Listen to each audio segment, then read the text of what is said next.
All right, what's happening, my friends? By now, most of you have probably heard of the Uvalde shooting in Texas.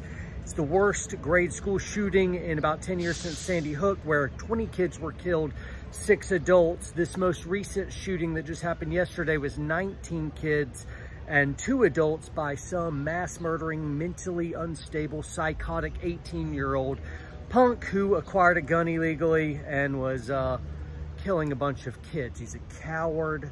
Pay no attention to him. We do celebrate the Border Patrol officer that killed that kid who needed killing, and who knows how many extra lives that Border Patrol agent saved. So way to go, well done. Right now, I'm across the street from a field trip. So I'm looking at a bunch of kids right here. I am carrying concealed. I'm always carrying concealed. And I have a few takeaways for you guys, because as I'm looking at these kids play and laugh, they're oblivious to all the stuff that happened yesterday. If something went down right now and somebody started shooting those kids, I would immediately run across the street and kill whoever was killing them. I guarantee you my presence here would save a lot of lives, and it's because I'm carrying concealed. And so as we're reeling from all this stuff, I wanted to be able to encourage you guys to be able to do your part as good warrior poets, lovers of people, defenders of people, ready to sacrifice in the defense of others. Make sure you're carrying guns. There's a lot of mentally unhealthy people out there, and we need good guys with guns. And so I wanted to encourage you guys, make sure you're carrying guns. That's one thing that you guys need to do. Carry medical as well. We are wanting to stand in the gap, being good protectors of others. And so that's our job. That's our sacred calling. It's our holy responsibility. So we're going to do that. A second thing is I want you to get as vocal as you can in your local communities, your local municipalities, state government, all the way up to federal, to make sure school zones are no longer considered gun-free zones. If you look, 92+% of all these active killer events happen in gun-free zones, because criminals, unlike lefty politicians, understand it's shooting fish in a barrel the moment you call it a gun-free zone, because good guys like us are more likely to follow laws. Bad guys don't follow gun laws. So when you make something gun-free, the bad guys are like, hey, nobody's carrying there, and then they just go shoot little kids. It's like fish in a barrel. And so if we armed our teachers, or at least eliminated the restrictions saying that teachers can't carry, now you got principals and you got athletic coaches, you got folks that are responsibly carrying and have all the safety measures to make sure kids aren't able to get those firearms. But if something went sideways and went down, you'd have folks that are able to defend, and that's a really good thing.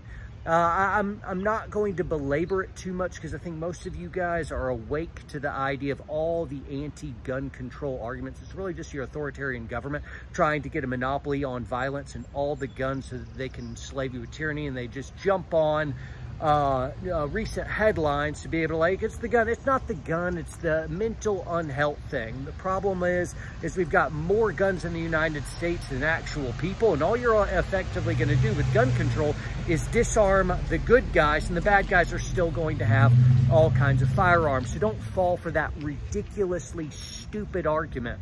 The only way to stop a bad guy with a gun is a good guy with a gun. And so let's make sure we get rid of gun-free zones in general, like schools. Allow teachers and coaches and cops to be able to be there on scene. Remember, the only way that this kid was stopped, this mentally deranged, unhealthy kid, the only way that he was stopped was a good guy had a gun. And that's how we'll save it off in the future as well. So make sure you're doing that. The third thing we can do, so one, as we said, carry a gun. 2 is do everything that you can to eliminate schools from gun-free zones. And hey, by the way, get your kids out of the public school system.